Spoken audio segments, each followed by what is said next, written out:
All right. So welcome everyone to the Brooklyn Rail's 201st New Social Environment. As many of you know, I am Nick Bennett, the Special Projects Editor here at the Rail, and I have the pleasure and privilege of being your MC today for a celebration of the Rail's 20th anniversary. We all look forward to hearing from Rail editors, boards, staff, and our very close friends that we have shared this virtual community with this year.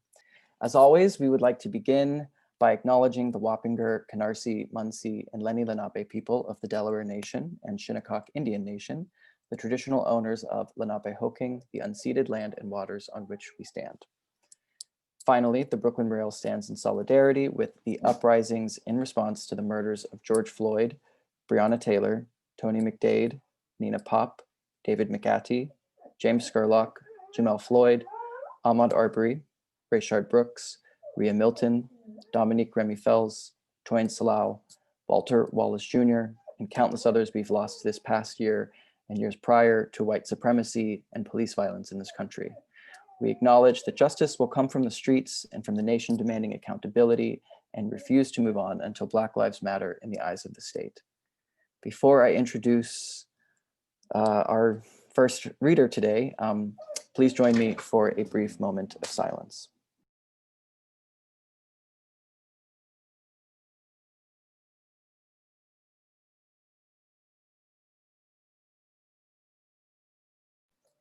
Thank you.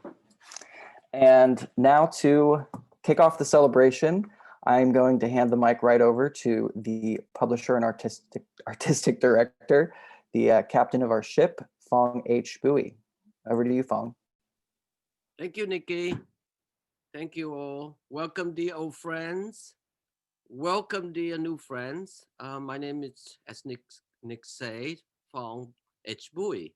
I'm the publisher and artistic director of the Rail. This past year, we all have experienced the extreme fragility of our democracy. We all have barely survived the onslaught of alternative facts of the Trump administration that were created to attack our brother and sister immigrants, Blacks, people of color. In addition to our mother nature being so angry at us for having abused her body for far too long with endless toxic substances, pollution, and so on, especially from the self-interest politician and those from the business sector. Unfortunately, not the famous Tocquevillian term self-interest well understood. You remember? The question is, what have we learned? And above all, how will we move forward with healing ourselves and our man-made and natural environment? I can speak from the real perspective as a living organism made of a very small but utterly committed team of cultural workers. First of all, in regarding to Black Lives Matter and the critical issue of immigration, as we all know, the very notion of melting pot doesn't work.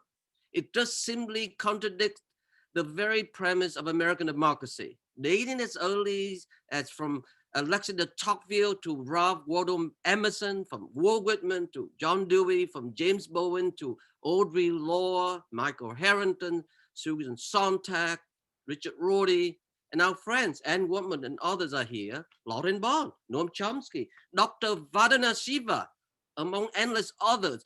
Democracy is in its best ideal embraces not the elimination of differences, but the relentless inclusion of differentness, I would say, working towards and through unity, not at uniformity. In other words, by strengthening the unity of various communities, we can say with conviction, great conviction, that America doesn't need to become homogeneous, singing in union. It should aspire to be instead a multiplicity in unity, an orchestration of all walks of life from different culture, from which each is treated as an instrument, unique instrument that have its own unique sound, unlike other, but together each contributes to a total sound of symphony, symphonically speaking. And in order to achieve this unity, we must change the content of what we teach. Even during the Great Depression, FDR said, you remember, we will not take one dime out of our schools or one dime out of our libraries because education is the foundation of our democracy. As we all know, by now, the reason why racism, misogyny exists, why homophobia, bigotry, lack of science exists, and so on, is simply because our educational system, from the time that our children are learning to read in kindergarten, we do not teach them what contribution their ancestors have made by people of color, our Native Americans who were the first slaves, whose land we have taken from them, yet we never thanked them, never compensated them whatsoever. Our fellow African Americans who built the White House, who built the US Capitol, the Smithsonian Institute that we love. What about Wall Street, Harvard Law School, Georgetown University, among other institutions? You will see the end of our celebration. Our dear friend, the great sculptor Martin Puryear, spoke so candidly about how Brown University was also built by African slaves through his commission. What about our Mexican Americans who tilled the field in the West? Our Chinese Americans, who built our railroads, our Japanese Americans and others from the Philippines, from India, from Vietnam and elsewhere, who were either brought here or came as refugees to build the infrastructure of this country. And they're not in our school books. We must work together to be sure the indispensable contribution be acknowledged. For no acknowledgement, there will be no reconciliation. We will otherwise, you know it too, never end racism. And our children of color will never get the dignity that they deserve from their ancestor did to build this country. By having this history, these narratives be included in early, I would say, school book, we can prevent our Anglo children from having the poison of white supremacy and white privilege. Secondly, to achieve such aspiration, we must amplify the idea of cross-pollination and bring the unity of creative fields in the arts, in the humanities, in the sciences together, especially from the academy where safe haven has become too insular, too hermetic, as knowledge has over the last 3 decades or more now, becoming too precious, and it needs not to. We should make knowledge accessible to all people. To publish and keep the rail free and independent is for us, has proven to be an effective platform since it reaches so many various communities across the US and the world really, especially those that reside in the margins, on the edges of society, places that are plagued by poverty, by voting suppression, and other forms of neglect. Having kept the rail free and independent for now 20 years, we all feel the importance of the roles of the artists, the painters, the sculptors, the architect. Well, we need some benevolent, generous friend to sponsor this inconsistent yet critical section, please. Any case, the writers we love, the poets we adore, the filmmakers, the composers, musicians, dancers, and other cultural workers all can play, all can contribute as cultural arsenals, as weapons against the feeble-mindedness or feeble-minded reduction of sound bites of the so-called quote-unquote breaking news, among other facile invention of spoon-fed bureaucratic social engineering. At the Rail, we admire the artist's negative capability, as we are grateful to the poet John Keats for having invented this invaluable term, the capability to be in uncertainty, to live in mystery and doubt without the need to reach out for fact or reason to justify what he, she, or them is making. Or Hannah Arendt, thinking without the banister. How can we walk up and down so freely on the stair without the need to rest our hands on the handrail? That's why the rail is named the Rail.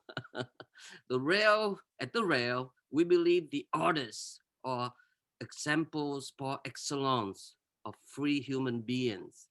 To paraphrase my late friend and mentor, Mike Shapiro, as producer, artists work from inner necessity. Art is their lives. And in their work, they appear as their own masters, creating from impulses, but guided by ideals of truth, and correcting themselves for the perfection of the result and not fear from others.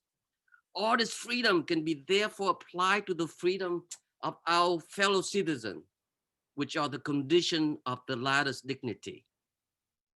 Lastly, the Rail is not a convention magazine, you all, and it would never be. The Rail refuses to appeal to a certain demographic of readership. When we ask who read the Rail, we all respond the same way: those that read. The Rail refuses to have a mission statement, except its haiku, which we all know our artist friend appreciate hugely. The Rail reflects the artist's arduous journeys. The Rail, in essence, is not a magazine for artists, but rather an expression of the artists for all of our various communities. Grazie mille tutti. Thank you so much, you all, for your support of our living organism. Let's keep the Rail free and independent for another 20 years, shall we? I said you all. Meanwhile, lots of love, tons of courage, titanic energy, and terrific optimism for 2021. Let me pass the mic now to Sophia, our fierce managing director. Hi, everyone. At the start of this year, I never expected our world would expand in this way. And I could list all the visitors we've had, but all you need to do is look around the room to feel the magic of this space. It's not the prominence of our speakers, but the power of our collective that makes this place so special. And we could not have done this without the many extra, unexpected, sometimes unsolicited contributions from our generous family of supporters. I'm thankful to every sweet postcard, kind note I received from our writers, artists, and readers whose patience with me is unending. I'm grateful for the unflinching levity of the Rail team. In moments of darkness and horror, you saved me. I'm often asked by my housemates after a day's work what happened, because my laughter bounced throughout the home all day long. And above all, I'm grateful for Fong's unflinching hope in the face of chaos. You are a burning torch, and even if we sometimes have to wear shades, at least we can all see. How lucky we are to be here and to be together. And without further ado, let the chaos commence. I think we're going to pass the mic now over to our very own beloved Anne Waldman.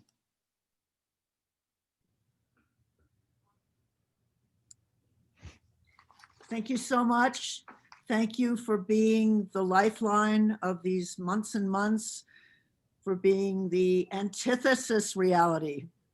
Much appreciated. And thank you for those great words, Sophia and Fong, and thank you, Nick. So I'm just going to read a poem entitled, "A Cave Had No Light, Yet Letters Emanated. Rays from what source? They, the spelunkers, made out nymphs with partridges wear the order of the swan. Then an alchemy of nudity and animalia and honor.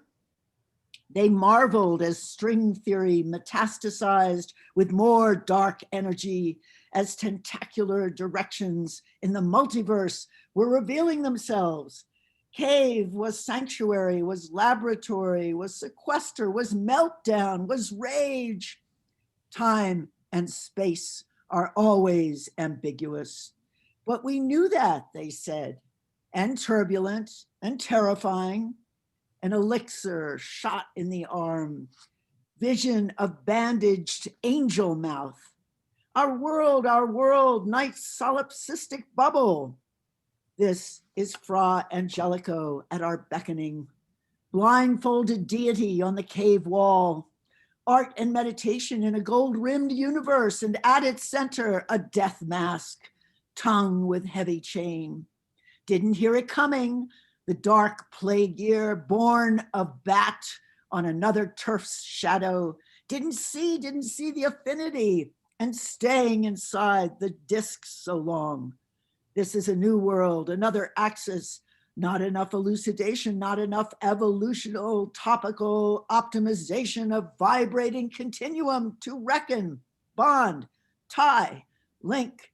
Meanwhile, firmaments dangle easy and scare an imaginary continuous present where nomadic talismans open like hands, like wings, like lips, like shards on the path, cuneiform inscribed with amity, praise, hope, poetry. Hafez says, love in every part of the world will know the myth of this time. All lessons of sorrows lead to love. This angle of sunlight is the key. Supplicate the AI angel who'll guide us to migrants, warm and settled. Thank you. Thank you, Anne. I couldn't think of a better way to open a rail celebration, but with passion and gratitude and poetry. Those are like, that's like on our coat of arms at the rail. So we're gonna kick it off now into the full party mode. So we're gonna be going alphabetical. I'll be doing very, very brief mic passes. So we're gonna kick it off with the rail's own Henry. Henry, I think you can activate your mic. Thank you so much, Nick, and thank you, Anne, for that reading. With my time, I wanted to read an abridged version of Rant by Diane de Prima, which I first heard 55 new social environments ago in the 146th NSE with Anne Waldman herself and Vincent Katz. And for me, this poem has everything to do with the Brooklyn Rail. Rant. Without imagination, there is no memory. Without imagination, there is no sensation. Without imagination, there is no will, desire. The war that matters is the war against the imagination. All other wars are subsumed in it. The ultimate famine is the starvation of the imagination. The ultimate claustrophobia is the syllogism. The ultimate claustrophobia is it all adds up. Nothing adds up and nothing stands in for anything else. The only war that matters is the war against the imagination. The only war that matters is the war against the imagination. All other wars are subsumed in it.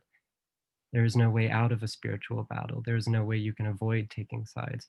There is no way you cannot have a poetics. No matter what you do, plumber, baker, teacher, you do it in the consciousness of making or not making your world. You have a poetics. You step into the world like a suit of ready-made clothes, or you etch in light. Your firmament spills into the shape of your room, the shape of the poem, of your body, of your loves. There is no way out of the spiritual battle. The war is the war against the imagination. You can't sign up as a conscientious objector. The war of the worlds hangs here, right now, in the balance. It is a war for this world, to keep it a veil of soul making. The taste in all our mouths is the taste of power, and it is bitter as death. The war is the war for the human imagination, and no one can fight it but you, and no one can fight it for you. The imagination is not only holy, it is precise. It is not only fierce, it is practical. Men die every day for the lack of it. It is vast and elegant. Intellectus means light of the mind. It is not discourse. It is not even language. The inner sun. The polis is constellated around the sun. The fire is central. Sunglasses on.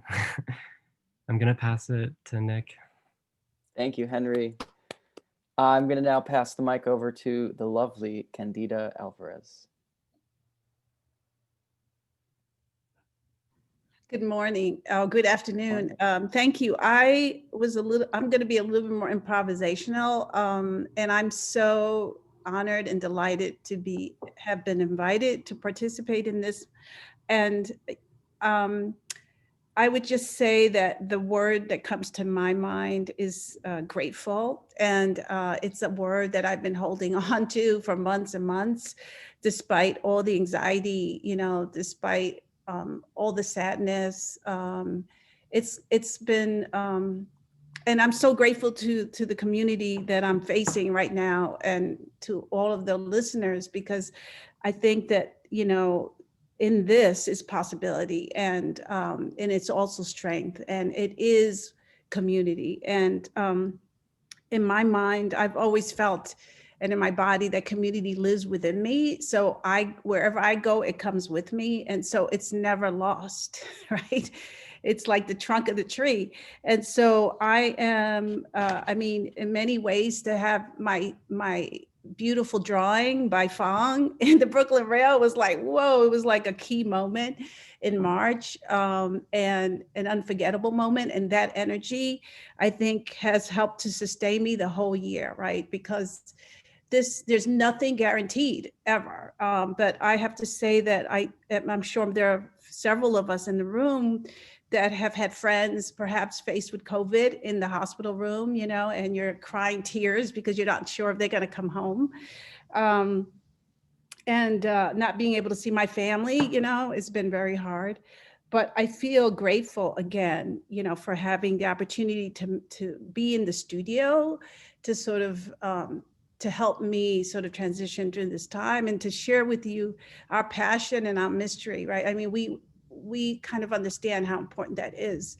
And you know, I don't want to solve the puzzle ever, really.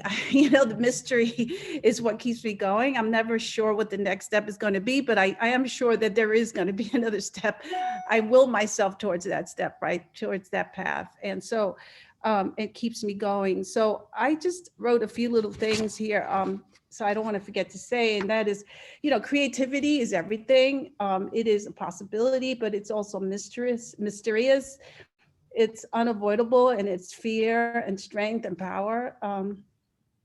So I am on a path. Sometimes I'm lost. Sometimes I know where I'm going. Sometimes I'm alone.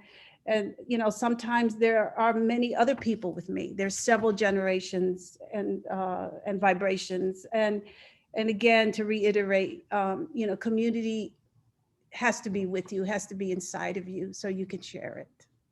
And I think that's all I really want to say. Thank you so much.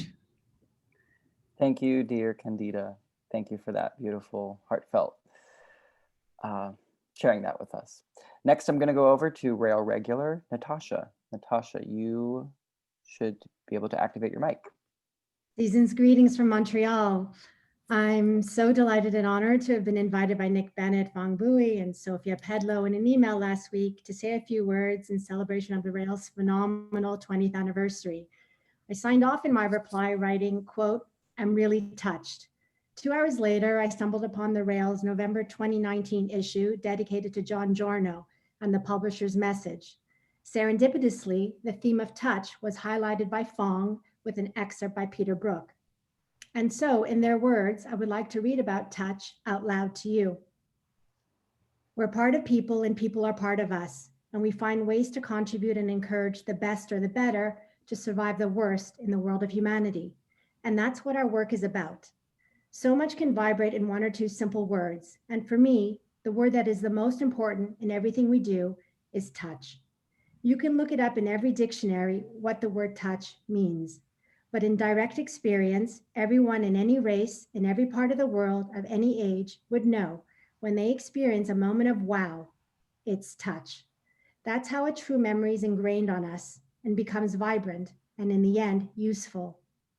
The word touch is defined as to move to sympathetic feeling, to be compassionate, poignant, affecting, heartening, stirring, exalting, but ultimately the element of inspiration is the pathos that relates to the word touch.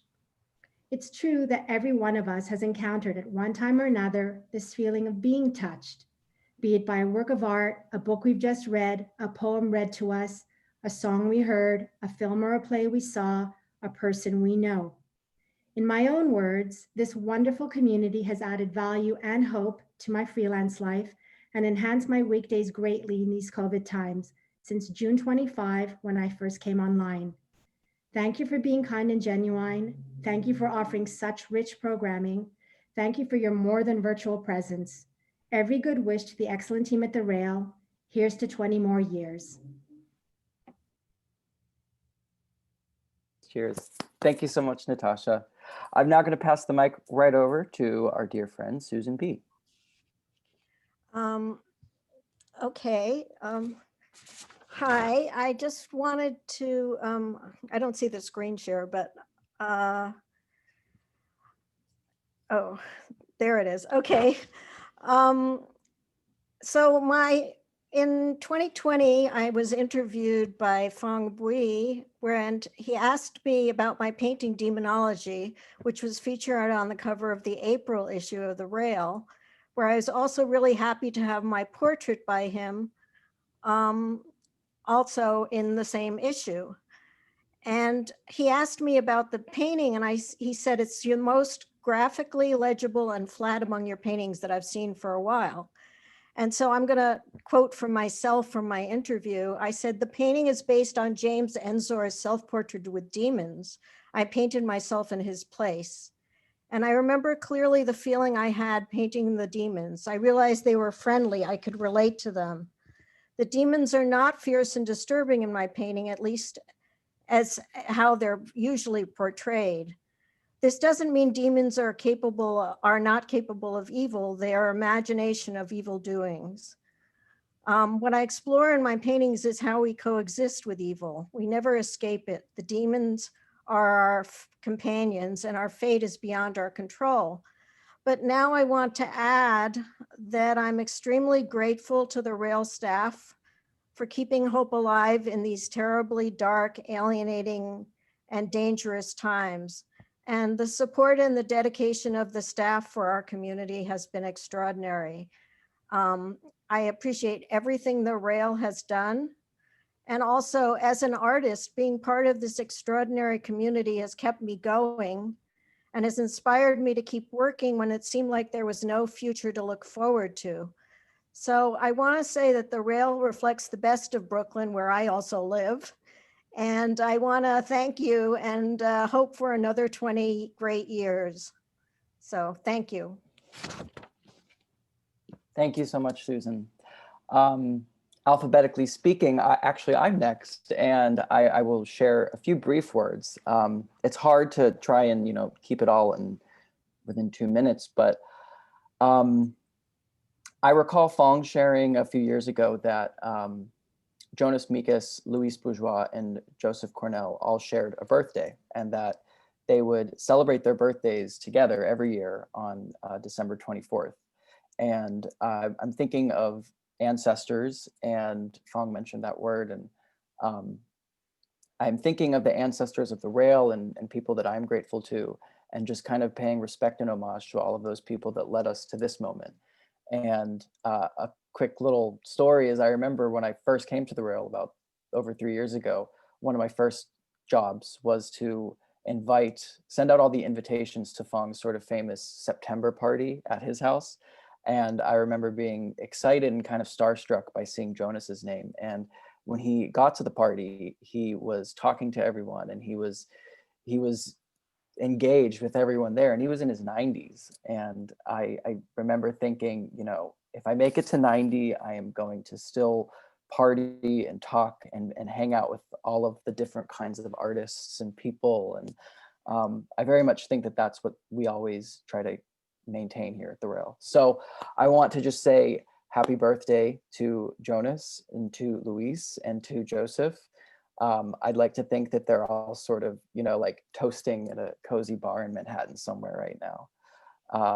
I don't want to go over my time, so I'm going to post a video in the chat, but I am now going to hand the mic right over to the Rail's own Anselm Berrigan. Anselm, you should be able to activate your mic. I think it's activated. Can you hear me okay? Indeed. I just want to say briefly that it's been an honor to work for the Rail as the poetry editor for the last, I don't even know how long, 10 or 11 years after taking the baton from Monica De La Torre.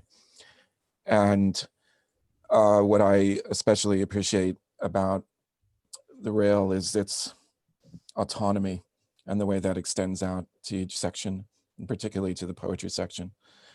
I never get told what to do. I get proposed things, suggested things, and I get to work with really wonderful people. And I get to work in the way that I want to work for poetry, in service of poetry, as it lives among the arts, not in some separate fiefdom or category, which is where so much of poetry in the United States seems to exist these days. And I'm going to read a poem. It's been very difficult for me to type work up this year, though I've written quite a bit. This is the only thing I've typed up. It's also maybe filled with friendly and not so friendly demons. This is called Consumer Affairs Unenclosed Sidewalk Cafe License. An example of a travail is the finding of a biblical artifact, but I like to write memoirs for other people. That was a lie. Why would I want to burst forth from your memories? It's hard enough to hold here. The bills continue to change shape. Voices reduced to type surge forward, near but never really within the persons we bear from hour to hour. Words living to disappear, get everything just wrong enough. I see you've altered your appearance in the recent past. Let us muffle in specific proximity, or be muffled, in training of some kind. The training this wakefulness requires outside of the grouper. I often pitch administration to the fish. It's my bejeweled sacrifice, a kind of refund of the second person. I mean refusal, or a typo of, the reenactment of turning to. Will I know you'll wander enough to ask wonder to stay hidden, to be called upon when play is bound up with future possession? Railing soulfully draws a perimeter or a perimeter. On call, our inflexible lack of horse riding experience informs the Troubadour Academy with the desire of Chump City to make feel Blythe's monster to daddy. This card describes you. Scam likely is calling again. One thing Scam's got a good grip on is remorse, wanting life in Scam's composition to stimulate my life moments, or not speaking as a functional menace beneath the library wallpaper on the armory walls, within which hyenas scout the migration between bouts of coupling. Did you survive, accurately, your latest attempt at coupling with your nearby hyena? You've been nominated to apply, as far as we go. Freedom from suffering is only necessary for freedom from. The grass lozenge really enjoyed it when the wind lozenge blew through. The drops are insular was the next thing said. Last week, I taught in person, mask on, performed litany with audience, mask on, attended Judah and Ava's B'nai Mitzvah, mask on. I'm totally a functional menace, I guess. How many types of surface does our imagination require? As many wads of ones your field can hold. To see and unsteal in a disturbance, stalk-like reflections, apropos to anything. Thank you. Happy 20 years. Thank you, Anselm. Thank you for steering our poetry ship. Next, I'm going to hand the mic over to Serena, Rail Regular. Serena, you should be able to. Hi. Hello. Hello. Thank you all so much. I'm so humbled to be here with all of you today and just cannot express my gratitude for the Rail. You've given me so much this year. So I'm going to be sharing a brief statement and then a poem. I like understanding the year 2020 as goo. I'm told this is what the chrysalis holds, a complete breakdown full of possibility. In my goo of 2020, for 6 months, I practiced living as if my practice matters, which it does. I felt I was trying to memorize a room lit by the sudden glow of a flame before the end of the match. Obligingly, I returned to my day job several months ago, but in my ear while I glaze pottery are the voices of the Brooklyn Rail, countless poets, artists, and scholars whispering to me, recalibrating the way I understand language, art, and community, reminding me to rest in the goo as long as I can. Poems are arriving to me from the ether, from all of you, even as I work, and in Amanda's words, are helping me to keep my desire desiring. Here's one from an expanding collection of pottery erotica. I have come to discover, after weeks, months now of dipping pottery, that it is not the thickness of the glaze I've been mistaking. Rather, it is the hastiness with which I plunge this hand, cup, bowl, bony, thirsty body into the bucket. This hastiness which does not know how to linger, does not know how to breathe inside something, that denies our pottery some juiciness, denies it the right and means to dance when on fire. There is a layer of molecules between clay and glaze that rests in hybridity, not being able to hold just one state. It is a vibrating, pleasuring, joining place. It is not just that I want to do it right. I too need her to run. Thank you. Thank you, Serena. Thank you. I'm going to hand the mic right over to the Rail's own board member and dear friend, Juliet. Hello, everyone. Moment, I'm going to, in a past life, I was an architecture student. And when I was there, one of my heroes was a man named John Haydock, also an immigrant who passed away in 2000. And shaped, as I get older, I realize like how much he shaped my fantasy of New York and my dreaming of not just architecture, but publishing and publication. So I wanted to read a little thing that he wrote that my involvement with the Rail over these last 3 years, which has not only taught me to love art again, but also to love publishing again. I come back to this piece, so I'll read it here. In a way, a publication is the result of a communication between persons and places. The actual product is a shorthand, a sign, a code of things past. The passing of so-called real time, that is long hours of intense work thought, relationships brought to an edge, some joys, some sorrows, which may not be apparent at first. Then one reads a list of names that somehow have had something to do with a place and each other. It is then revealed that a place of quality existed and persons of quality existed. The convolution of these forces joined and worked on a place, at a place, for a place. A communitas was established. John Haydock. Thank you, Juliet, so much. Gonna pass the mic now over to our dear friend over in Detroit, representing our friends in the Rust Belt, Lynn Crawford. Hi, thank you. Thank you so much. This is wonderful. About 2 or 3 decades ago, I came across a line from the great John Cage. Some of you might know this line. It's not what happens in life, it's who comes along. And the who, or the who plural, who came along, the new social environment, really saved me during this time. It gave me a structure, it helped me reconnect with old friends and meet new friends. And it also made me feel as if I traveled sometimes around the world when I was just hunkered down in our same old house. So I thought, what better poem to read than a poem by one of my favorite writers in the world. And the book is titled The New Tourism by Harry Matthews.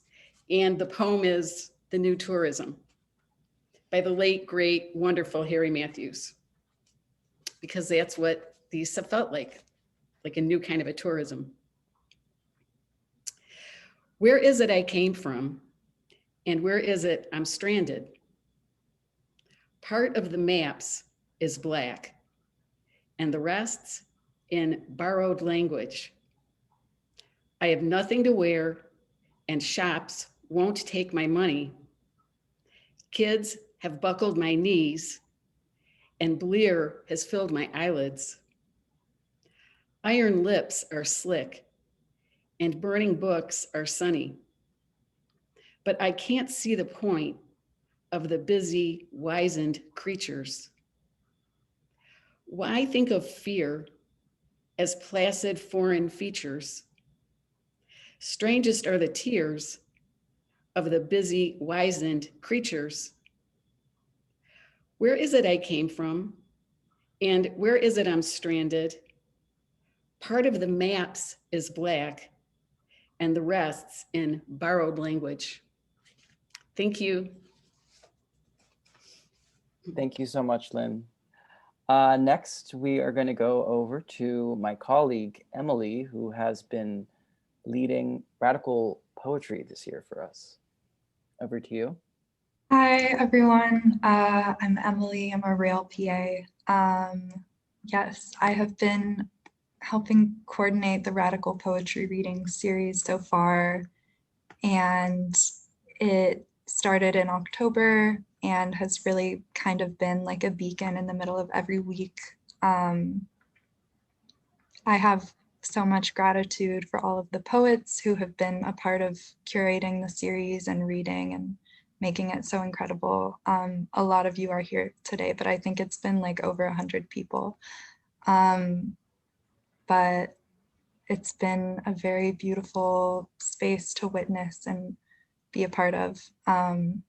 So thank you for that. Thank you, Fong and Anselm, for having the vision. And thanks to the Rail team. You guys are awesome and really a supportive, dedicated group of people. So I feel like there's a psychic link of Rail PAs, because I was also going to read a little Diane de Prima poem. So this is Revolutionary Letter number 41. Revolution, a turning as the earth turns among planets, as the sun turns round some darker star. The galaxy describes a yin-yang spiral in the ether. We turn from dark to light, turn faces of pain and fear, the dawn awash among them. Thanks. Thank you, Emily, and sending much gratitude back to you for helping put all of those lovely events together that were indeed beacons in the middle of each week. I am going to pass the mic over to our friend and regular here at the NSE, Susan Firestone. Should be able to activate your mic. Yeah, hello, hi. First, I want to thank you for the Rail for being kind, open, educational, and alive. And I have to say I admire the poet so much, because I think I do art because I don't have those words or that language. So I'm just thinking about how the questions that Nick asked us. And one of them was, what is creativity meant during this time? And I think for me, what I would have to say is being at home, surrounded by my work, I've had to rethink and really figure out what authenticity is all about and what is my authentic voice. And instead of doing work all the time or doing something or being away or traveling, I've really spent a lot of time now just what is it I'm talking about and why do I do it? I've often asked my students that, and I've often said, don't do it unless you have something to say. So I think I've been examining what it is I have to say. And, I think I've been dealing with stereotypes and social injustices in my own way, which is very subtle and it's probably very Southern, so that it may not look like some of the radical things that I think. And, my interest in abuse and violence and things like that, because I think it's hard to talk about. But I think it's been a time of really, like the Merleau-Ponty question, a question of your own being and what is it to be and what is it we really want to bring forth during our time. And art is my language. So I first heard of COVID when I was in India doing an art project we each did our own projects with 8 different artists from different countries. And we were commissioned by a cancer hospital to do work that would stay in the hospital. And I was just amazed, at the community there, at the goodwill, of the optimism. These are people with terminal illness. Their families were all there with them. They grew the organic food that we were eating, and they exposed us to their culture, which is good, which was such a revelation to me. So I came back to the US full of inspiration, and all of a sudden we had to isolate. I went to the suburbs to a daughter-in-law's house, and I just madly made work for 4 months. Then I came back to New York and I thought, my God, I can't do any of the things I usually do. So here's where I want to thank the Rail, because during this time, you really brought a lot of people together. You gave us the opportunity to hear each other. and to contemplate what each person's world was about. And I don't think you really get to do that very often, because we're looking at their shows, we're looking at their finished pieces, we're reading their books, but actually here we got to hear people talk. So I want to thank you for giving that place to me to bring into my own space. And also it was, really, I think, a respect for what we all do. And I feel great respect for other artists and for, this life we've chosen. So I think it's essential. I've done a lot of research on creativity, and I'll tell you, that's other people studying us. So I feel very happy to be part of this community, and it has become that for me. So thank you very much for offering that. Thank you, Susan, for such a sincere and beautiful message. Going to pass the mic right over to our friend Umberto. Yeah, good afternoon, everyone. And I'm Umberto, tuning in from Berlin. And thank you, Nick, for inviting me. And I would like to share something about the last 10 months, so hoping even to address today interesting question you made. So I'm gonna share my screen. That's easier for me. Yeah, so basically, like beginning of March, I heard what was happening in my homeland and started to seriously worry. So a few days before the lockdown would become such a familiar word, I basically secluded myself, prepared a new homework setup, and collected all the paper, colors, and drawing tools that I could. So Zoom and the windows overlooking the courtyard where I live became basically my main interface to the outside world. So I felt the necessity to go back to the very, very essential and started to represent what I saw every day, which was basically my room and 2 windows. Very essential one-line sketches like the ones that you can see here. That was on March the 20th. So then one day, that was my windows. And one day I received an email from the newsletter from the Brooklyn Rail saying that the social environment would have gone online. So I decided to participate it, and I started to take some notes, and the new whole world opened in front of me. So that was the first, I don't know whether you can see the mouse. I think that was the March 23rd. It was the DJ Spooky. And it was incredibly inspiring. And then the beautiful drawing from Candida Alvarez. So I started just to take in notes. And basically I built a sort of a small personal archive with all the interesting concepts that I could hear. I was familiar with some of the guests, and I didn't know many of them. But I mean, there are no highlights because basically every conversation was a highlight to me. And I heard so many honest and open and interesting voice. And I'm really so grateful to the Brooklyn Rails for making it possible. And hope, of course, it will last again. And I would like to close with 2 of the last drawings that I did. And the first one is always my windows. And I realized that after I did it a few weeks ago, that this time I represented what was outside, and I decided to put a lot of light in it, even if I took the image in the night. And then another evening, I woke up on the roof and I could see in the dark a very low blue and light on the horizon. So no matter how long the night lasts, I'm sure that the morning follows. So thank you very much really to Fong and the amazing Brooklyn Rails team and the incredible guest for all what you did in this very special time. Thank you so much, Umberto. Thank you for sharing your journal with us. It's a special treat to see that. I want to now pass the mic over to our good friend, Adjoa.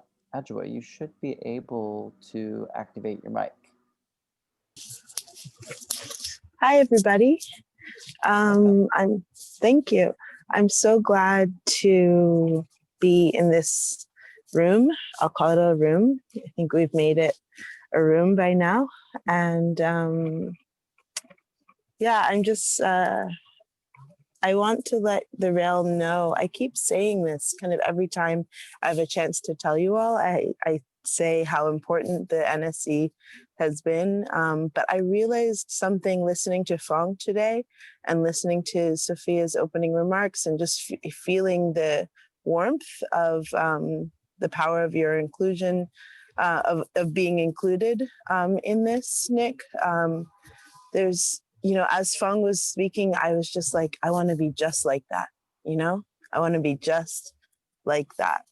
And it really made me realize how much in the disruption of capitalism's energy and momentum, kind of the default of it, this year, I really found, I found myself in a, I found myself in that rupture, in that fracture, and was so glad to. And it was often difficult, right? Like that rupture was disruptive. It really was. And but I was also so grateful to be safe enough in that rupture to find joy in it. And when I felt lost, which was many, many times and will be again, any single time I connected to what the Rail was doing, I was like, right, that's who I am. Like that's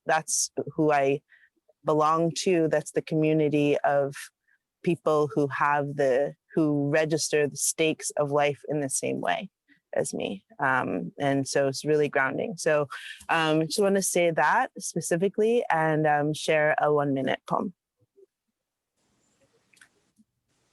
Grazie alla Dea per questi doni e il tempo per condividerli. It's an honor to be here with you in the dark, sharing a language offered in service, pausing together while we can, free to share what we know of love, serene within the truth that we will die and haven't yet, flesh electric for another moment, ready to breathe the magic of this ritual all through the blistering chaos that surrounds, so that we may remain soft enough to withstand its towering violence. Thank you. Thank you so much, Adjoa. Thank you for being a part of our community. Next, I'm going to hand the mic right over to our dear Rail Board member, Susan Harris. Susan, you should be able to activate your mic. Thank you, Nikki. Wow. What an intense time. You know, for me, finding quiet and stillness, which is a contrast to what the world was like before COVID, was a large part of my creativity and recalibration in a personal way. And then there is the Rail. There was and is the Rail, and the new social environment. You all at the Rail created such an incredible context and format for all of us to just fall in and partake of, sometimes, you know, observe from the outside, sometimes be part of, but it has been such an incredible balm and community and source of sanity for me and for everybody else. So thank you, each and every one of you. You know, you've done an amazing job. I wanted to read a poem by Joyce Harjo. She was the 2019 laureate, and it's a poem called Grace. For we all need grace, and we all want grace, and we all aspire to grace. I think of wind and her wild ways, the year we had nothing to lose and lost it anyway in the cursed country of the fox. We still talk about that winter, how the cold froze imaginary buffalo on the stuffed horizon of snowbanks. The haunting voices of the starved and mutilated broke fences crashed our thermostat dreams, and we couldn't stand it one more time.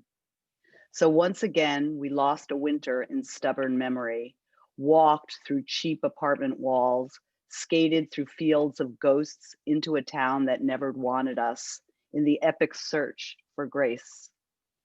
Like coyote, like rabbit, we could not contain our terror and clowned our way through a season of false midnights. We had to swallow that town with laughter, so it would go down easy as honey. And one morning, as the sun struggled to break ice, and our dreams had found us with coffee and pancakes in a truck stop along Highway 80, we found grace. Okay. I could say Grace was a woman with time on her hands or a white buffalo escaped from memory. But in that dingy light, it was a promise of balance.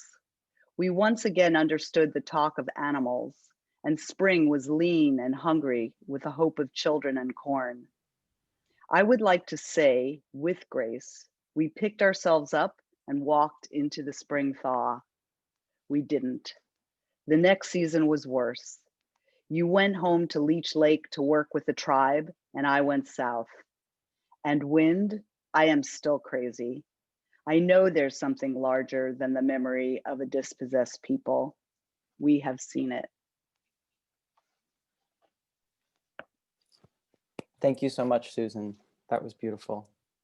I'm going to hand the mic now over to our dear friend, EJ Hauser. Thanks, Nick.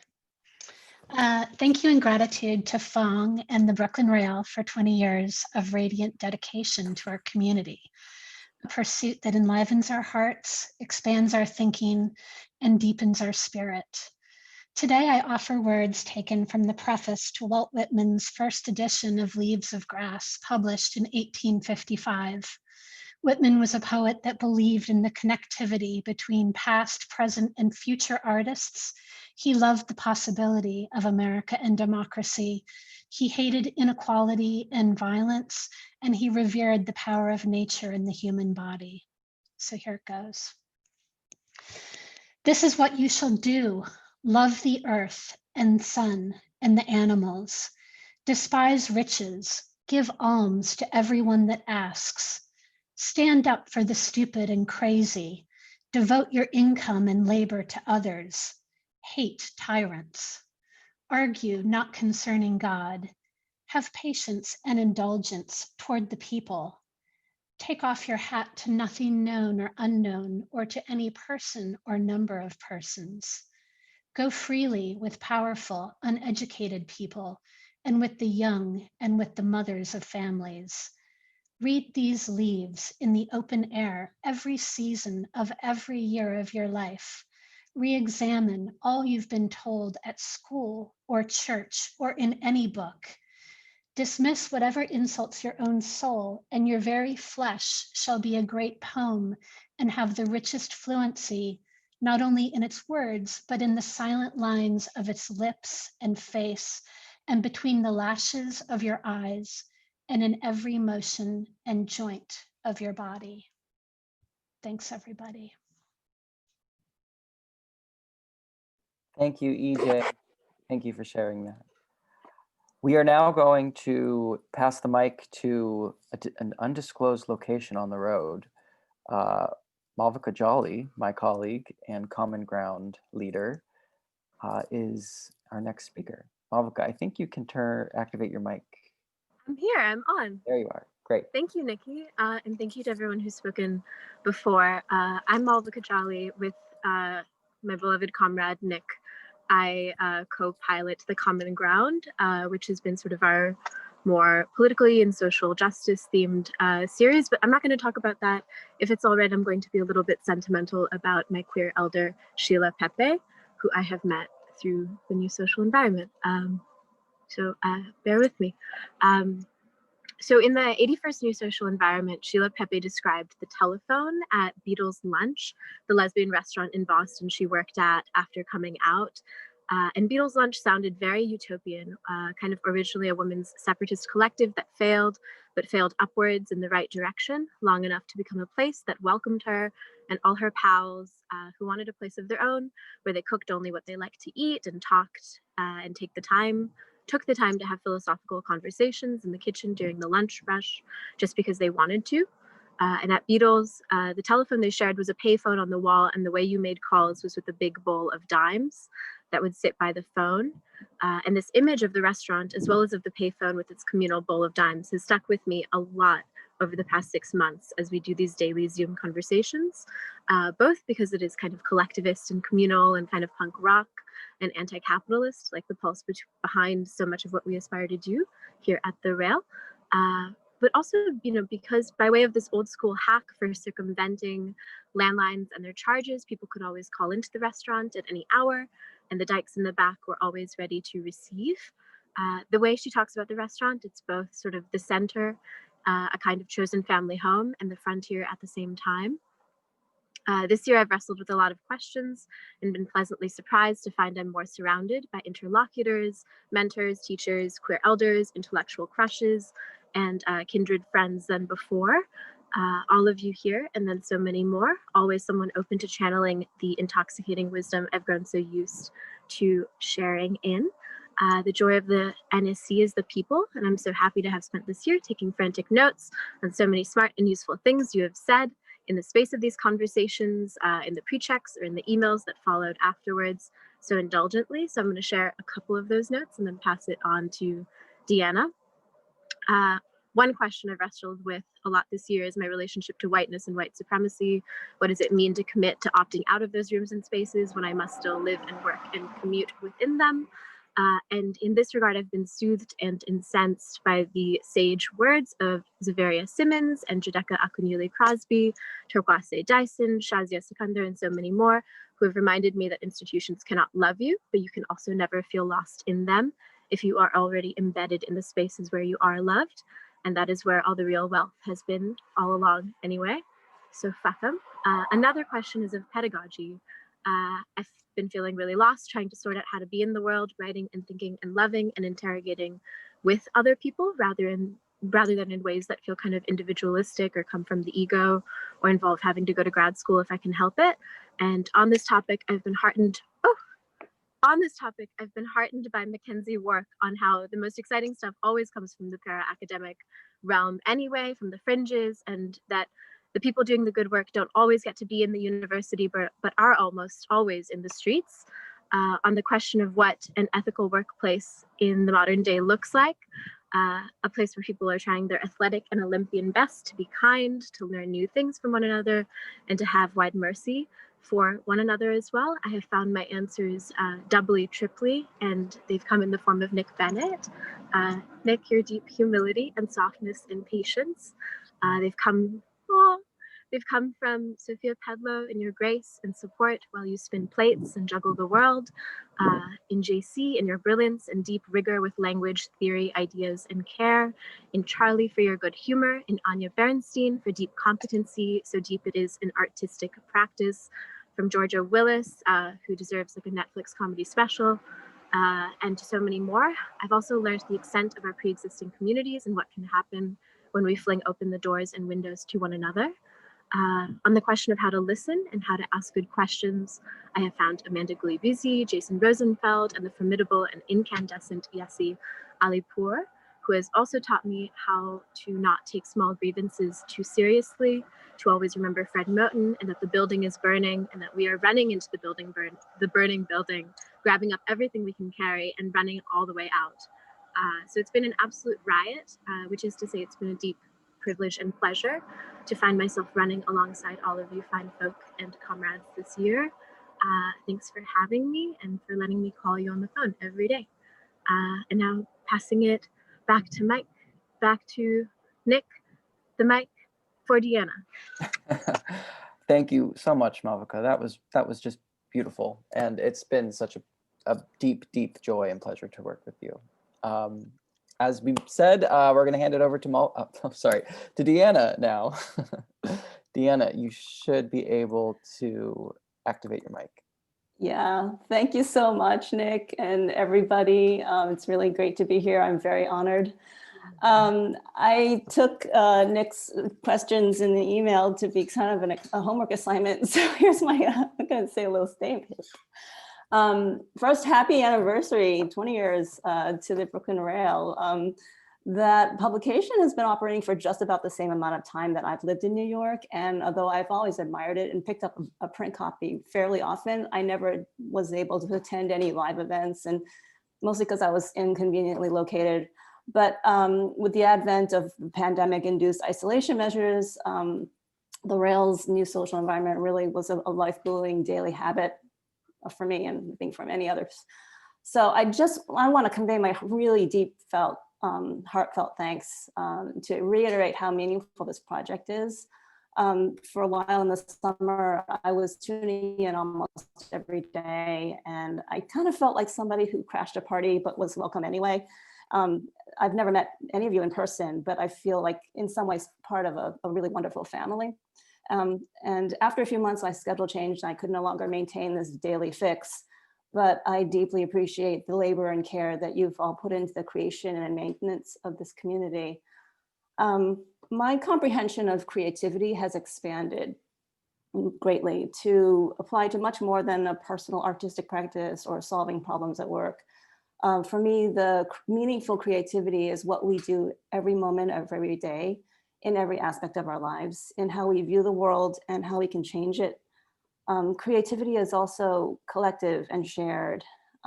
Every conversation is a creative process. It's a phenomenon that is actively being made. I also think regarding recalibration to this new reality, I think almost everyone has more or less become accustomed to radically managing our expectations of what constitutes our lives in this city, anywhere. With one another, with our fellow citizens.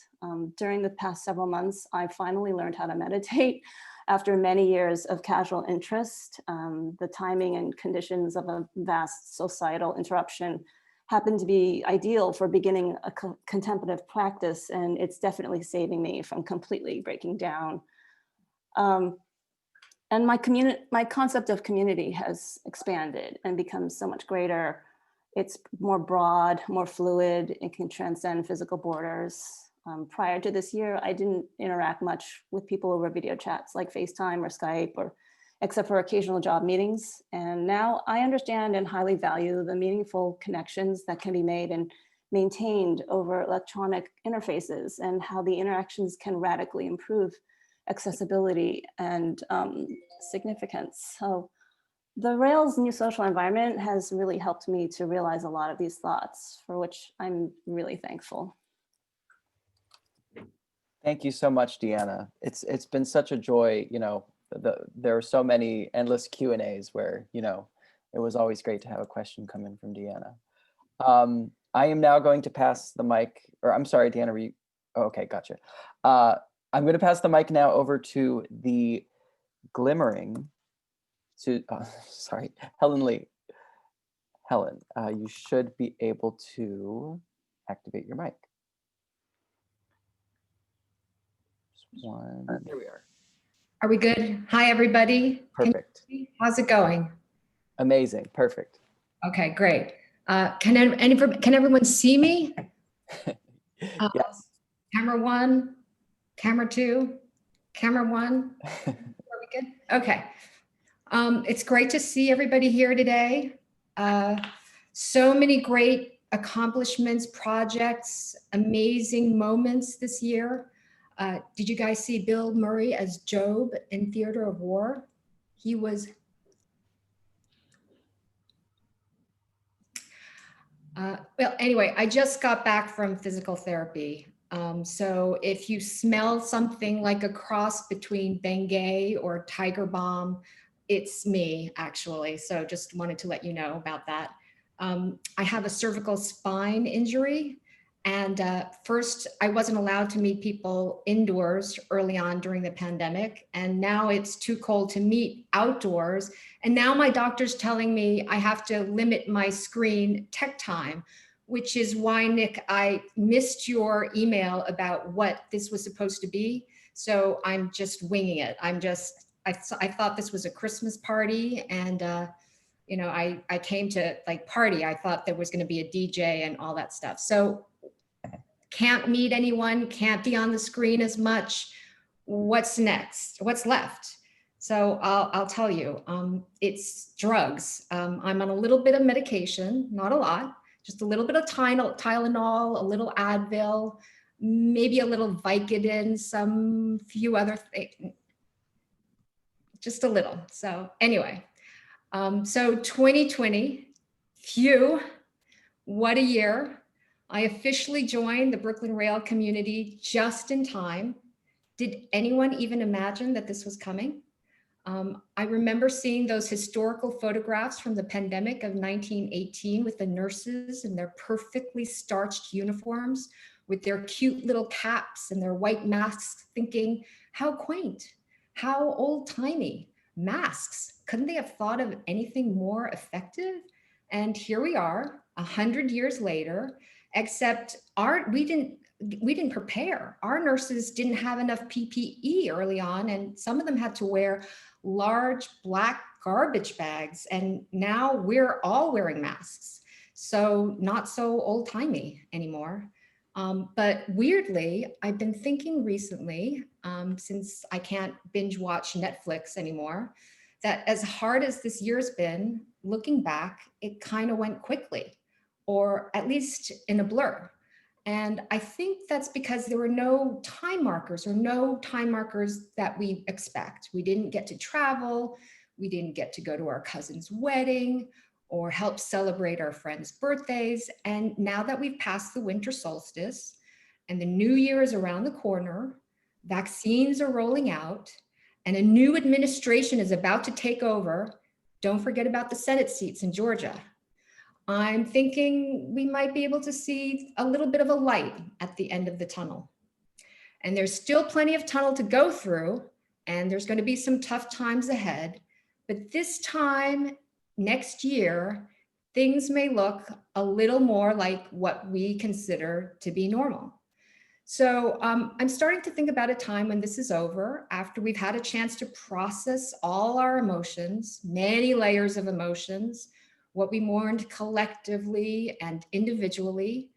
And I'm pretty sure there's going to be a time, not in the not so distant future, when we'll be able to look back at this period and realize it's one of the most defining, if not the most defining period of our lives. Some of us didn't live through the Great War, the Vietnam War, or any real, huge war. Some of us didn't get to watch the Apollo missions live, assassinations of John F. Kennedy, Martin Luther King. We had 9/11, natural disasters. But in about 70 years, when some of you are about 100, and in about a little less than 70 years for some of us, we'll look back and remember where we were, what we were doing, thinking, feeling, and then maybe come to understand how impactful this time has been for all of us. And being here today with all of you makes me realize how important it's been to be part of the Brooklyn Rail and part of this community during this time. I had the privilege of hosting one of the early New Social Environment interviews in March. And although I'd never done anything on Zoom before, I did it because I wanted to talk about art with an artist who happened to be a really good friend of mine. And it took me about 4 interviews to realize there was a touch-up appearance option on Zoom. I don't think it's working though. Or maybe I'm not using it right. Anyway, I still don't know how to do a virtual background to save my life. Nick, Jeremy, you said you would help me. I don't know what's going on there. Anyway, thinking about this time now and imagining sometime in the future, I realized that the Brooklyn Rail, the projects, its initiatives, the mission, no mission, but what it stands for, this community. It's all been such an important part of this year and such a great growing process for me, getting to know all of you, having conversations, learning, listening, having an opportunity to share our passions, and all the while witnessing tremendous, amazing generosity and grace. These will always be important memories that stick out for me during this time. And happily, I look forward to more. Mackenzie, you may not remember this, but you promised me we're going to go clubbing when this is over. We're going to take disco naps and meet at 2 a.m. I remember, even if you don't. And a big shout out to my sister Mimi, who's watching, who's a doctor and a performing classical pianist, and to all our essential workers, which I mean definitely to include all performing and visual artists. Somebody told me this was a holiday Zoom and it was black tie. I must not have gotten the email. I don't know. Anyway, have a wonderful holiday, everyone. Happy 20th anniversary, Brooklyn Rail. 200 NSE episodes, all which have great gems of wisdom and pearls of just wonderful inspiration. I salute all of you. Enjoy. Thank you. Thank you, Helen. That was such a gorgeous improvisation, and keep your drink handy because there will be a toast at the end, everyone, and there will be some partying, if you will. Not necessarily clubbing, but cheers. And we're gonna pass the mic over now to our dear friend and NSE regular, Justin. Justin, you should be able to activate your mic. Oh, wow. Thanks, Helen, for getting some laughter in the room. I don't feel maybe as nervous as I did a second ago, so I appreciate that. Just want to echo what people have said, that really the rail has been such a lifeline throughout this, crazy time that we're in, and really has been such a leading example of what accessibility can look like in this virtual environment. I'm an interdisciplinary artist in Maine, and oftentimes I think that I sort of always wondered how to access this community and to have this space to be able to find community here, even take some of those relationships offline. Shout out to Sophia and JC for being friends in email and Instagram as well. Because I'm in Maine, the rail also has a connection to here through Colby College and the River Rail. So I just wanted to read a quick excerpt from one of those pieces, Data at the Dawn of the Anthropocene by Aaron R. Hanlon. Okay. Today, in the throes of the Anthropocene age, as the stakes of our understanding of and trust in climate data increase with the passing of time, it is crucial to observe two key components of the historical concept of data. First, the modernization of data as a concept coincided with a growing association of data with the empirical and the observable. As Paul N. Edwards writes of 21st century climate science in A Vast Machine, the models we use to project the future of climate are not pure theories ungrounded in observation. They are filled with data that bind the models to measurable realities. That is, regardless of evidentiary form, the basis of data remains empirical and observational. Numerical and quantitative representation may be the most common way to show data today, though we should not fail to acknowledge the importance of understanding where any particular data set comes from. The second key concept, especially important to bear in mind in the reaction to the first, is that the data has always performed a rhetorical function. The legacy of the choice to call something data is to signal its givenness, to posit that we should accept its truth value.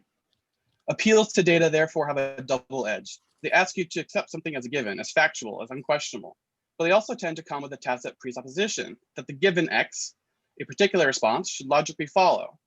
Given the data, you should do the following. But as the history of climate denial demonstrates, it is not enough to give a fact or pose a question. We must answer an additional question. If data is the currency of knowledge in the Anthropocene age, what will be the currency of persuasion? Thank you, Justin. Thank you for bringing that consciousness into our celebration. Next, I'm going to pass the mic over to Rail editor, Tom McGlynn. Tom, you should be able to activate your mic. Yeah, hi, Nick. It's a real honor for me to be here. I just, you know, I second, third, and fourth everything that everybody said. Gratitude, you know, gratitude for being part of this community, and the love and the warmth, you know, that I feel from everybody on every level, and the kind of miraculous fact that it comes out every month. Like, I don't know how you guys do it. I mean, I'm a contributing editor, but I'm still amazed, you know, by the continuity and the depth of each issue,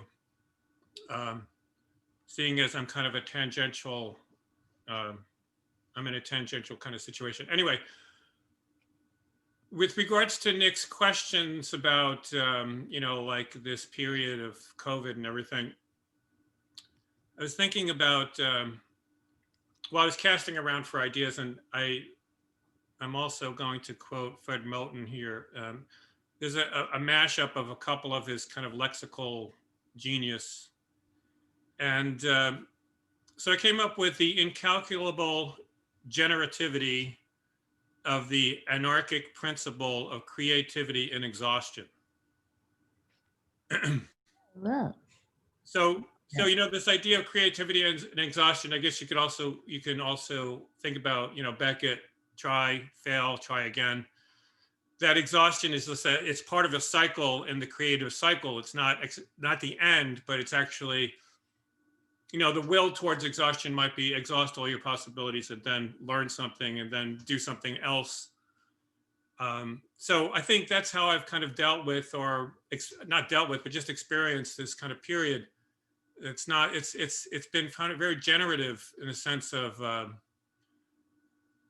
there's a sense of like exhaustion of shrugging off of the matrix of cultural confinement, you know, with those mileposts of what we do every day and how we're running around every day. So, you know, it's been kind of a gift of awareness. And so I just like to, you know, I'd like to read. So the other thing I did was I did a chance operation, and I just looked at my bookshelf, and I came upon a volume of Delmore Schwartz poems. And I'm gonna read a Delmore Schwartz poem and then a short poem of my own, if you'll indulge me. This is called During December's Death. The afternoon turned dark early. The light suddenly faded. The dusk was black, although elsewhere the first star in the sky suddenly whistled. And I thought I could hear a fresh scraping of the flying steel of boys on roller skates rollicking over the asphalt in 1926. And I thought I heard the dusk and silence raided by a calm voice commanding consciousness. Wait, wait, wait, as if you had always waited, and as if it had always been dark, and as if the world had been from the beginning a lost and drunken ark in which the only light was the dread and white of the terrified animal's eyes. And then, turning on the light, I took a book that I might gaze upon another's vision of the abyss of consciousness. The hope, the pain of hope, and the patience of hope, and its torment, its astonishment, its endlessness. So that's a Delmore Schwartz poem. And I'll just close with a contribution of a poem that I wrote during this period too. It's very short, so you might miss it. It's called This Past. This past year, it came to me that floating as we do from fire to fire, the way is lit with emergency. This is the stuff that people don't dream of doing in a civilized world. Thank you. Thank you so much, Tom. Surprise cameo from me. Hi, everyone again. It's a pleasure to pass the mic to Cal. Cal, where are you at? Thank you, Sophia. And thank you to everyone who's gone before me, and a preemptive thank you to everyone who will go after me. So I first came to the Rail in the summer of 2017. There was a recent changing of the guards at that time, and it brought about the era of Charlie and Lewis at the helm of production. So I first worked as a production assistant, and then came back in the following summers working in various capacities. And over this time, I saw the team develop in many, many ways, and the sheer amount of work and dedication that was put into the labor of love that is the rail was continually awe-inspiring. I saw the rail grow not only in the strength of the paper itself, but also in the rail's programming, its curatorial practices, its online presence, and so on. So when I heard Nick wanted to step aside as Fong's assistant, I immediately threw my hat in the ring, as it was the job that I had dreamed of since I first stepped foot in the office. This year has been incredibly challenging in so many ways, but what's gotten me through it was the prospect and is now the reality of working with all of you. So I've recently been reading the late great anarchist, anthropologist, visionary, guru, hero, David Graeber's book, Bullshit Jobs, where he outlines his theory of how the neoliberal economy has created a surplus of jobs with no real social value in the interest of corporate market value. I can't summarize this whole book in this short time given, but you should all go read it. All that I can say is that I'm honored, thrilled, and energized by the fact that I get to wake up every single morning and know that I'm contributing to something with real social value. Thank you. Thank you so much, Cal. Me too. We're going to now pass the mic over to our dear friend and regular Unique. Hi, Nick. Hi, Sophia, Fong. Thank you guys for inviting me to be here. I'm in Atlanta. I mean, most time when I'm in the conversation, I don't really say much because what happened is, like, with the pandemic, I lost my language as a creative person. And for me, this space kind of gave me a routine because everything was like how my relationship with the studio, with people, my community, or whatever I thought was my community really shifted really dramatically. And I just learned to be an ear, so for the past couple months, I have been literally just been very quiet in my mind, in my spirit, and what have you. And so for me, like, joining every day at 1, or at least every time when I try to join every day at 1, it was really comforting hearing familiar voices. Every conversation was new and exciting and different. The artists, just, the books, the recommendation, everything was just really amazing. And again, it's, the questions that Nick was kind of proposed in terms of creativity, pivoting and what have you. I don't know. I mean, it's just, I don't think you guys really understand how a sacred space this is. Like, you just don't understand. Like, it's really, really important as an artist, being naturally an introvert, but but not having the choice anymore to sort of like commune with other people. So this type of community really gives me sanity. So I am very, very grateful, and I thank you guys. Thank you so sincerely so much, Unique. That was really beautiful. And it's always so great to see your face in this sacred space. I'm now going to pass the mic over to our editor at large, Jason Rosenfeld. Jason. Thank you, Nick. And thank you to everybody at the Rail who's been going so strong since March 17th online. Charlie, Louis, Malvika, Jeremy, Sophia, Catherine, Cal, etc. You know who you are.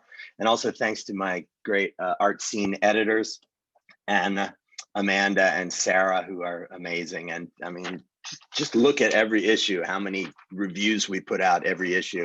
It's incredible. We are the organ of criticism in America. The Rail for me, not just this past period over this year, but has been a kind of life-changing affiliation. It's a sort of weird story. One of my former students at Marymount Manhattan College, Ali Fowl, did an internship at the Rail, and she kind of casually asked me if I wanted to do some writing. And I said, okay, why not? I'll try. And Fong was like, you're not so bad. Let's get you going here. And it's been, really a life-changing thing. And life affirming in so many ways. And the way that it's been able to connect critics like me and art historians like me with artists has been extraordinary. And it's led to lots of other things for me, and hopefully satisfaction for some artists. You know, the NSE that we've been engaged with since March 17th, I've been privileged to do 10 of them, either by myself or with my superior partner, Amanda Gulibisi. And that's like 5%, which is kind of crazy. And I'm looking forward to doing 2 more in January. And through the NSE, I was fortunate to meet the journalist and now fine art photographer, Tabitha Soren, who's with us today. And who's now a friend, a distant friend, of course, because we've never met in person, like so many of you, which is bizarre, but we're pushing on. And she, just one of the many things she's introduced me to, and it was Chuck D's 8-part podcast on The Clash, which is on Spotify. It's called Stay Free. I recommend it. And it reminded me this idea that, you know, when cultural change happens, you want to be there. And, you know, I was too young to see The Clash in England in the 1970s. I didn't get there till 1987. And I didn't see them at Bonds on Times Square in 1981. I wish I had. I wish I had seen Public Enemy live in 1989 when I first moved to New York, but there it is. Sometimes you miss out on these things. But the NSE is the culture now. Here is where the change is happening now in the culture. We're all a part of it. We've been doing it for months, and it feels deeply satisfying to know it. And I think the Rail's at the forefront of that. I mean, Fong's interview with Theaster Gates is in the present issue, the December, January issue. You can go to Gagosian if you're fortunate enough to be in New York and see Theaster's show until January 23rd. It is mind-blowing. And you can read Robert C. Morgan's review of the show in the December, January Rail. That is what we do, right? We are topical, we are on it, we are in the moment, we are, you know, creating the culture and commenting on it. It's been deeply fulfilling to be a part of this so far. We're going to keep it going according to Fong, which is good. We appreciate the support of everybody, financial, communal, personal, whatever. And I'm loving it. So coming at you live from the West Village. Have a great holiday season, and thanks to everybody. Thank you so much, Jason. And cheers and shout out to Alex, who's in the audience. So next, we are going to pass the mic over to Rail regular and NSE regular, G.E. Schwartz. And G.E., I think you can activate your mic. Over the years, and of course, especially through this year, the Rail has given me the gift of what I would call radical astonishment. And I just wish to express my gratitude with this poem, Radical Astonishment. Art and world, and clearly now, Brooklyn trees are each peculiar root systems, grappling the heavens to earth to make secure the insecurity. Moreover, each in its own fashion fingers down deep underground, instinctively sure that nurture is hidden there in the dark. Radical astonishment is what past living must have become. Is that balanced branching out is out of sight? But art has eyes there too. World zooming in utters forth suddenly words heard from an unknown ally in the already expanding dream of all the non-aligned as orange, turquoise, and black in front of Andromeda, from Guston to Freecon to T-Ball to Tomaselli, from Capar to Satterwhite. Brooklyn trees, the brimming ring of Brooklyn trees, a molecular tinsel ornamentation on Tau Ceti. Brooklyn trees, finding toes, exploring far in rain-soaked soil for amper anchorage. How else loosen these blowing curtains of Corona seasons? Then seeds may be made for passing birds. Vertically, runnels are open, pathways for insects' feet. Some waver up the lee side of a hinoki trunk. Art, as radical astonishment, has antennae, always in peril of pouncers, yet indomitably treading off into the passing breeze. Art as radical astonishment finds us as we burrow through our days. So on roofs, all usual places for moments irreversibly. World excels in listening. Voices sound down the vast corridors. This opens unforeseen gateways. To lift its magic latch takes quiet breathing, takes slowness. Curiosity is unexacting, but expects no less. Brooklyn trees display the full gamut of greens.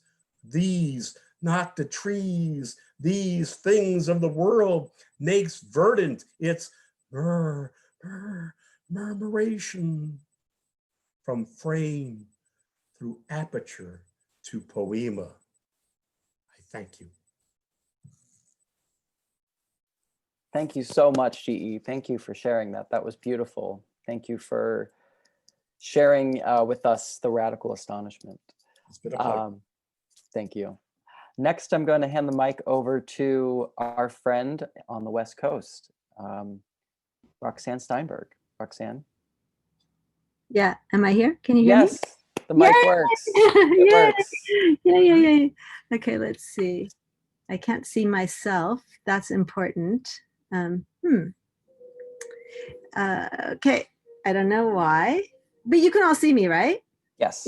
You can see me. Okay, that's really important. Like, so anyway, when this pandemic started in March, I was, so grateful, like all of you, to have the Brooklyn Rail, and also for some time to maybe archive, like for the 2 weeks that we were supposed to be in lockdown. And so I started to look through my stuff, and I looked, like, I don't know, there's like piles of stuff. And of course I came across my Brooklyn Rail, and they're really hard to throw away. I mean, because there's always something that you have to still get to. You still have to get to, wait, let me just, I mean, it's just great that you guys come from New York and come into our spaces here, and being in California and missing New York so much, and not being able to go to New York, and having to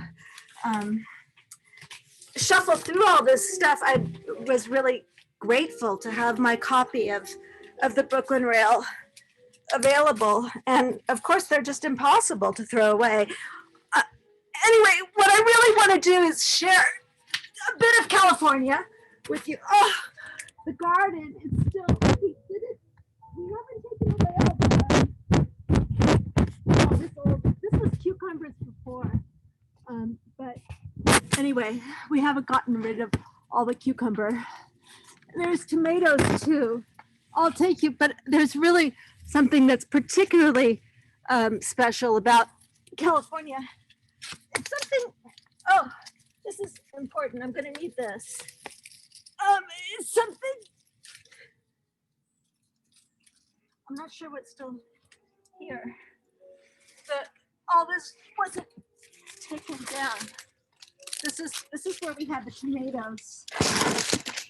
The tomatoes were here. But what I really wanted to share with you, and I wish I could cut a piece of this,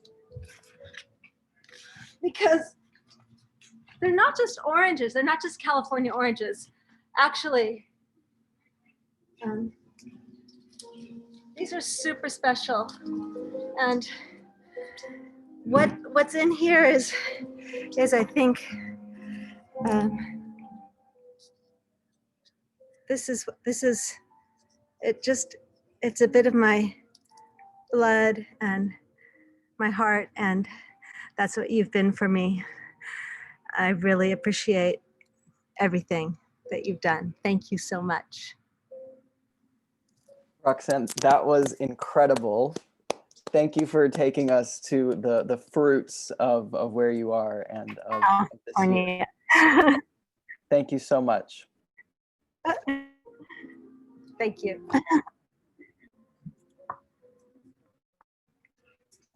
We're going to hand the mic over to, while we figure out the mics, sorry. My screen, apologies. Okay, so we're going to pass the mic over now to our dear friend, Mackenzie. Hi, everybody. I'm going to start with the poem and then circle back. And I'm reading from How to Be a Good Girl by Jamie Hood. How to Be a Good Girl. Chin down, eyes up, digital fantasia likes to fuck. A mouth blooms, a wet spot spreads over the sheets, illicit, and widens, accepts 2 fingers, 2 lingerings, 2 depressors. What dark duet gag? No, don't gag. Uvula stopgap of the feminine. Recognize you are a facilitation, a sorrow between solids. Even God was an embryo before time. Keep records and begin again. Beginning again, I guess, is the theme. Happy birthday, Brooklyn Rail. It's been 20 years. It's been 20 years since I emigrated, and I feel like the rail was like my window into like worlds I wanted to know in New York City. And it's been 3 years since I emigrated to a different gender, and I've sort of relied on finding another community to help me do that. And shout out to the circle of trans women, writers and artists in New York City who kept me alive, and we kept each other alive through this last year, which has been particularly difficult, I think. Helen, I haven't forgotten that there's a rave in the future whenever we get out of here, and maybe you'll meet some of these wonderful people that I came to know. But I think the keynote here is, for me, is firstly the value of creative community as not just decoration to life, but keeping each other alive. And secondly, to beginning again, which is what you do at the start of each poem. So thank you, that's all from me. Thank you so much, Mackenzie. Next, certainly, well, not last, but sorry, next, our beloved board member and friend, Jeremy. Jeremy, you can activate your mic. Wonderful, thank you. So I've been doing a lot of thinking about, being here in this pandemic and what it means to, I guess, take advantage of what we're being offered at the time. And I feel like in a lot of ways, the stuff that we've been able to do on this new social environment is a bit of, well, making lemonade out of lemons, or taking advantage of this opportunity to elevate the arts and elevate the humanities. So, and I've been thinking a lot about like what's going to happen in the new year, right? We're starting to think about there's this idea, this vaccine coming around very soon. It's going to start getting warmer, and what are our opportunities then to elevate the arts, and what are the ways that we can kind of enter this new year and enter this next sort of series or phase with the sense of surprise and wonderment, because like there is no going back to normal. Like normal sucked before, and we don't really want to go for that. So, and if we don't, as artists, if we don't actually do the job of imagining what that could be, and those spaces could be, then then people who aren't artists fill that space, and corporations and other media. So I feel like there's a big opportunity to fill that space with something imaginative. And so I don't exactly know what that is, but I feel like at least we should aim to start off the new year in our own way with like a big entrance and a sense of surprise. It made me think a lot about, there's a quote from one of Gene Wilder's memoir, Kiss Me Like a Stranger, when he was, I think, handed the script for Willy Wonka and asked to, read it through, and Gene Wilder gave some specific feedback about the entrance and wanted to read that bit. And this was back in 1970. It was directed by Mel Stewart, so it was feedback to Mel. But says Gene said, "When I make my first entrance, I'd like to come out of the door carrying a cane." I should back up for a second. You got to remember, if you remember Willy Wonka, nobody heard of this figure, and nobody'd seen Willy Wonka. So this is the first time the crowd and the public had seen this figure that's been in isolation for a long time. So Gene said, "When I make my first entrance, I'd like to come out of the door carrying a cane and then walk towards the crowd with a limp. And after the crowd sees Willy Wonka is disabled, they'll all whisper to themselves and become deathly quiet. And as I walk towards them, my cane sinks into one of the cobblestones I'm walking on and stands straight up by itself. But I keep on walking until I realize that I no longer have my cane. I start to fall forward, and just before I hit the ground, I do a beautiful forward somersault and bounce back up to great applause." And when asked why, Wilder said, "Because from that time on, no one will know if I'm lying or telling the truth."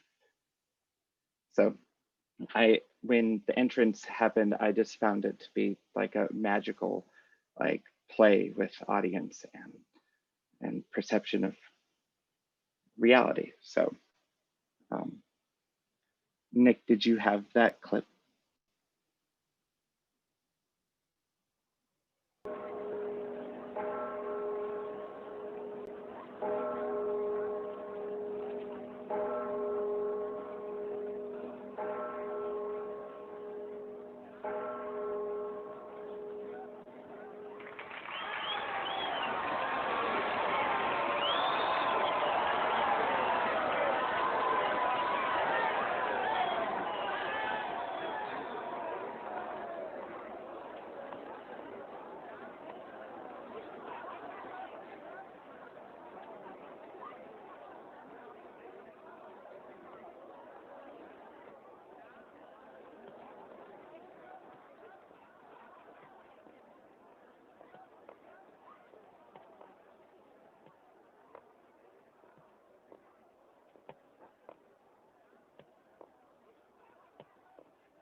Thank you.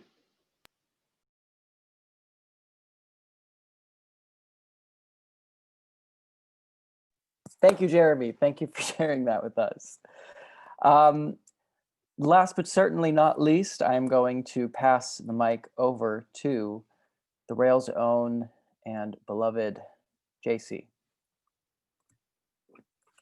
Thanks, Nikki. Hello, everyone. So nice to see so many friendly faces here. I hate going last. My last name starts with a C, so usually I'm like right at the front. So this is like different for me. I had to change my attire because Helen raised the bar. Thank you for that, Helen. Hey, Mackenzie. Everyone has said such beautiful things, and I think that one of the things that stuck out to me this year is that every time we do one of these, there are real relationships that are born that leave the Zoom and like enter the world, and there's real connections that happen. And we've done 201 of these things, which means that there's at least 201 like new friendships, probably a lot more. And that, I think the relationships and the friendships and the conversations that I've personally had that have come out of these NSEs has been super important to me this last year, as many of you have said. And I think it's sort of remarkable. It's also just what the Rail does best, and it's why the Rail is so special, and why it's managed to endure as a free real object in a city where they stamp your head sucker just for like walking out the door, and then charge you $100 for it or something. But yeah, I think that the NSE is really just what the Rail is about, and it's adapting and changing, which is also what the Rail's about. And it's a beautiful thing. And we now have probably like, I don't know, 300 hours of like incredible conversations that we can go back to anytime, which is also a gift. Many gifts. I'm trying not to get too emotional. I've been here for 3 years, and I'm stepping out of my full-time role after today. So this is sort of like, the Rail's really been a family to me, and I think it will continue to be one. I'm gonna close by sharing our little end of year video that we do. It's kind of like a postcard and kind of like a pat on the back for all the kind of crazy, amazing things that we managed to fit into 365 and a half short days. So I'm gonna share my screen, and I'm gonna share sound. And before I push play, just because there's no caption, the sound credits, and I think this is maybe also like a nice tie into what I was just saying, that the music credits for this are go to a folk duo from Taos, or from northern New Mexico, called Boazito, and it's Jack Boaz, who's a trans individual, and his friend Eli, who's a native of Taos, and they're just friends that Jeremy and Juliet met like randomly, and now they're part of the community, which we love. So anyway, here's this little thing. We get tested every day, but for example, I couldn't leave Toronto because to re-enter, I'd have to re-quarantine. I haven't left a 10-block radius of Midtown East for 9 months. But people tell me that New York is very special right now. Hello and welcome to the Brooklyn Rail New Social Environment. So I can make you a sculpture. I don't have a problem with that. But I think the main thing is that the story has got to become part of it, the actual history, the truth. 2/3 of his painting output was in the last 1/5 of his painting career. We were aware of the richness of that we wanted to share with the world. I think one reason I chose to focus as much as I have on performance is because I really like to work with other people. I don't think the question is that, you can't make the work if you're not from that space. I think the problem people have is when you don't do it well and when you don't do it respectfully. Well, the complexity is real, but it is not out of the range of the general public to sufficiently understand. My other form of ideal city would be one in which we redefine our borders from outmoded ideas of municipality, so that the underpinning of place is actually thought through by the acknowledgement that water is life. By virtue of the authority delegated to me by the Board of Trustees of the University of the Arts, from the Commonwealth of Pennsylvania, I hereby confer upon Fong Bui the degree of Doctor of Fine Arts, honoris causa, with all the rights and privileges pertaining thereto. Congratulations, Dr. Bui. Sell a soul to the devil, securities, clearance, praise, offerings to hilltops, throw of the dice, werewolves, orishas, Papa Legba, meet up after dark, trickster down and dirty, trickster in the nunnery, impudent or oblique, trickster in the binary. Let's get trickster outside the settlement. Evolves, cavorts, hypnotizes, measure of the battle for transforming to indigenous time, post-government time. It was shadows, it was mountains, it was nukes to guide us, assaulting weapons, hatched in trap of mind, floods the way if peace comes at end of fight. There is leaping cheer, piper pipes a song to hear, and you hear it loud and clear. Trickster, pipe this song to me. How much longer will I be? Covert operation. Bring us down, it was a girl's turn. Put on mask or play dead or inhabit. What is this feeling? My skin again. How could I forget? How could you forget? How could I forget? Now we found names again. How could I forget? How could you forget? How could I forget? At the moment, the world is bitter and green, or it is overripe birds sing, and I will see that you love me for those as you push past me. 1, 2, 3. When it all gets too hard, sing to me. There's a country wall for me forever. In your little arms, I don't know. Thank you. Thank you. Thank you. Thank you so much. Oh my God, incredible. And Jadeka, thank you so much. Thank you, Ed. Thank you, everyone. Thank you, Malvika and Fong. Thank you so much. Such a pleasure. Awesome job, Jerry. It was awesome. Thank you, Jared. Thank you, Jared Das, my friend from high school. I saw her name pop up. If you're still there. Thank you, Hannah.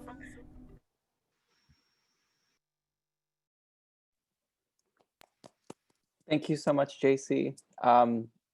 So much gratitude to you for putting that video together and for everything that you've shared with us while you've been with the Rail. I just echo, I can't say it in a way that it's already been said, but I just echo all of the gratitude and thanks to everyone on my team and to Fong and Sophia and Charlie, our leaders, and for everyone just being a part of this. And it truly is a community. So thank you all.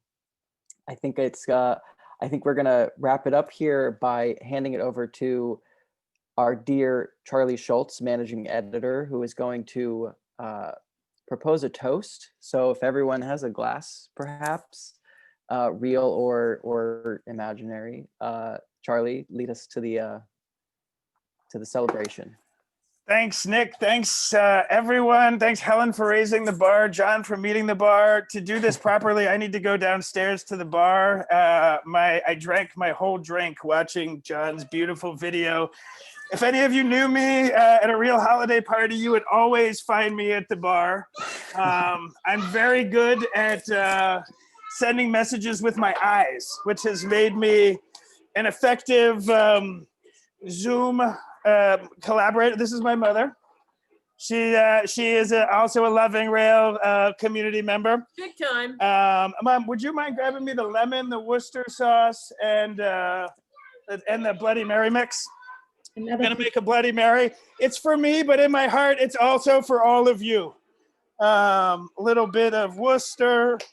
I don't know where you put it. It's a bottom shelf. Little bit of vodka, a little extra vodka, because let's be honest, Helen's right. It's what keeps things,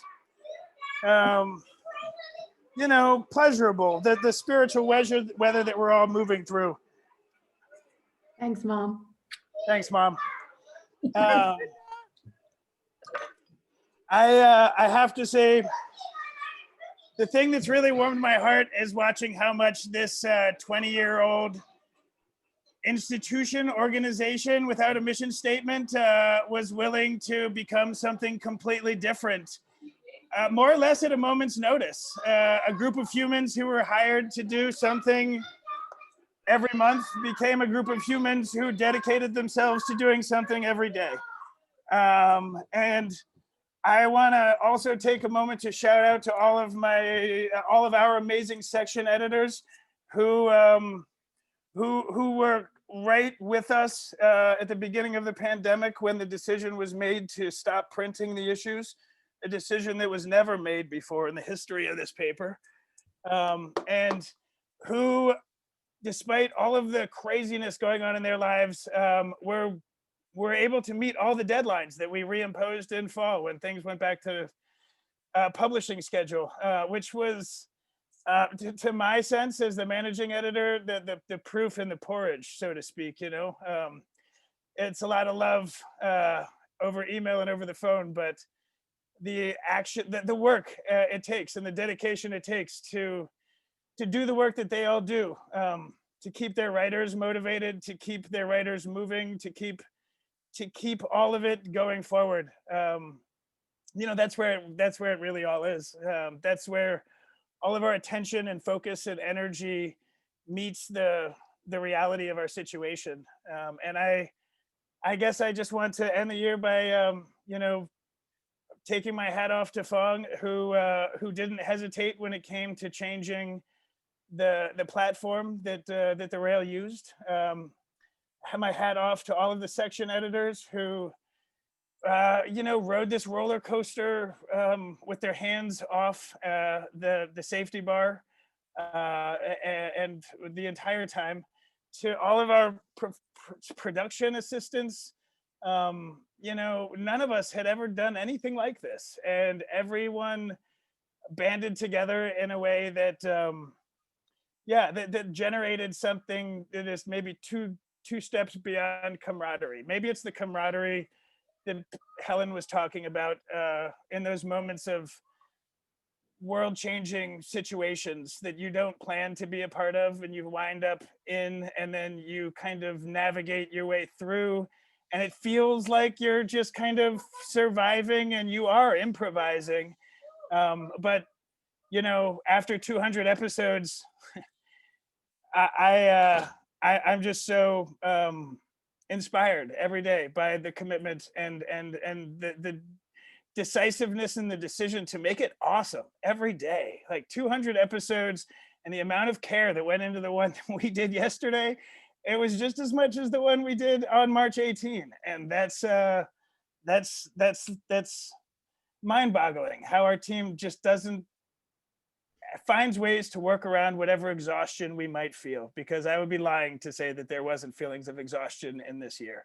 But we all, you know, like became new people and became a new place and found a new space from which I close this toast with a drink my mother helped me make for all of you, but really for me.